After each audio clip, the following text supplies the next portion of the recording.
The greatest tragedy of the past several decades isn't the outright counterfeiting of our currency by the criminal private banks or the psychopaths that they employ. Rather, it is the gross inaction and lack of focus by the masses to right the wrongs of those people and institutions that enslave the rest of us. This video is a call to action for Occupy Wall Street and the millions of people that have awoken to the gross inequities and social injustice that has enslaved the masses for thousands of years. Those hardworking and honest citizens of the world that continue to bear the brunt of massive forced transfers of wealth to the top 1%. Now, when we say the top 1%, we are talking about the real top 1%. This is not your neighborhood physician or businessman who's successful or happens to make a six-figure income. In fact, many of these people defend Occupy Wall Street, the movement, and there is nothing inherently wrong with personal success or making money. Rather, it is how you make it that we are concerned with.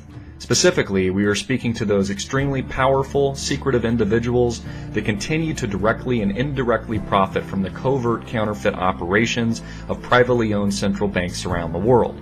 This is critical, because it is these same institutions that are directly responsible for the massive wealth redistribution and inequality that we experience today. Our leadership is well aware that the current system is bankrupt. After all, they are the ones that built it. They're the architects. They're the designers. It wasn't the masses that created mortgage-backed securities, exotic debt instruments, derivatives, the securitization model, or even leverage. They did. These people are the top 1% for a reason, and they're very smart. That's exactly why they took out an insurance policy prior to the stock market crash of 2008 and the collapse of global financial markets. So guess what their insurance policy was? You. This was the plan all along. Design the system to fail and intentionally bankrupt the masses while carefully redistributing the wealth to the top 1%. Once the people lose everything and begin to take to the streets, such as the case today, they will begin to deliver to you the solution to the problem they created in the first place. While the hardworking slaves lay asleep, these criminals have been divvying up the loot, planning the heist, and siphoning off trillions of dollars in the process. Now, when it becomes painfully obvious to the citizens of the world that the current system isn't working anymore, the next step will be to force austerity, cut millions of pensions and retirement accounts, and stop making payments altogether. No more unemployment checks, welfare, Social Security, or other social programs. They simply can't afford it. Remember, taxpayer bailouts were never intended to save the economy. The goal was to bankrupt it. And as Rome burns, the bailouts and stimulus will continue into infinity until our currency has literally been inflated beyond any reasonable use, and then the entire system will collapse. You'll be begging for a solution at this point, and they'll gladly give it to you. The gasoline has already been poured. All they need to do is light the match. Now, what I've just described to you is pretty obvious stealing, and it is also morally wrong. It has and will ruin millions of people's lives. People will go hungry, some will die. Millions of people have already been sacrificed, and now that the masses have lost everything, they have begun to lose hope, and this is exactly where we sit today. This is Occupy Wall Street. Millions of people take to the streets as they continue to lose their homes, retirement accounts, pensions, 401ks, and life savings. Remember, this was the plan all along. Meanwhile, the same individuals that caused, orchestrated, and profited from the collapse in the first place walk the streets as free men. They sail their yachts, play golf, sip fine wine, and buy their third and fourth home, many of them yours. Who do you think owns the banks anyways? They do, and they're foreclosing on all of your real property as we speak. They are the kings and queens of today's society, and you, the peasant. You see, nothing has really changed in thousands of years. You've simply been conned and sold the illusion of freedom. You only think you're free. Need a house? A car? Sorry, you can't afford it. But we can lend you the money. All you have to do is pay us a little interest. Sound like a good deal? And you see, this is precisely the problem.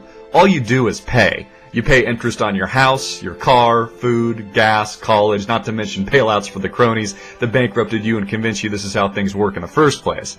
And when you really investigate, when you really begin to search for the truth and look at the facts, you'll begin to understand that you really don't own anything at all. Instead, you're the one that's owned.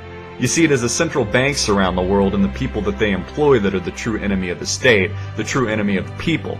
They're the ones that create the money they force you to use out of thin air, inflate our currency, and bankrupt our respective countries, all while bailing out their friends and family when it's convenient and stealing from the rest of us. There is no accountability, their crimes are left unpunished, and more importantly, there is no justice. And you see, in my opinion, this is what Occupy Wall Street is fundamentally missing, and it's vital that we unite on this central theme if we were to have any hope for real change or a better and brighter future. We must act now, and actively jail and prosecute these criminals. These are crimes against humanity, and they deserve punishment. It's really very simple, people. End the central banks and jail the criminals that they employ. This is a critical first step to the movement because without addressing this key issue first, the movement will be co-opted by the same evil people that brought us here to begin with, and Occupy Wall Street will become a moot point. This is why we must join together now and unite in this critical call to action, because without it, nothing will change. If we allow these people to continue to operate covertly under the guise of these institutions, then we only continue our enslavement. We become no better and are no better than our slave masters.